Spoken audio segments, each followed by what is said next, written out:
continue our coverage tonight on the attempted assassination of former President Trump at a rally in Pennsylvania. Of course, this happened on Saturday. Support continues to pour in for Mr. Trump after the shooting. 6 on Your Side reporter Dominic Webster has been out talking to people today about this. He joins us now live in the studio with that story. Dom?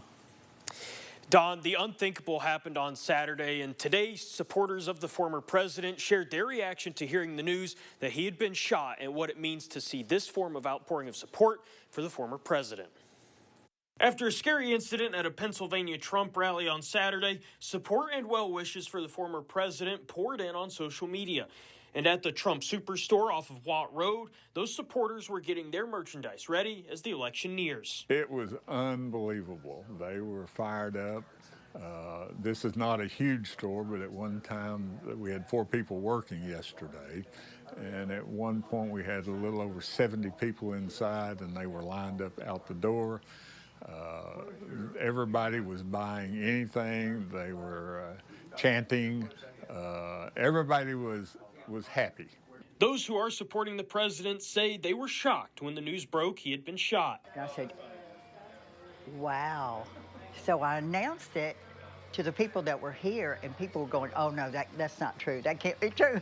But it was, and I mean, it's one of those things that you think that could happen, but you never really expect it to happen. And it was just, the atmosphere in here was just kind of like, oh my. Not only were voters sharing their well wishes for the former president, those across the aisle were sharing that same sentiment as well, something one voter says should be the norm. I think that's the way it should be, laying all feelings aside for the rest of it. This was a human element of the whole thing, and like I said, it should be that way from all of them. For Brenda Johns, she says this is not the first president she has seen get shot. I've seen 2 or 3 of them get shot at and hit the pavement. I was watching the day Reagan got shot.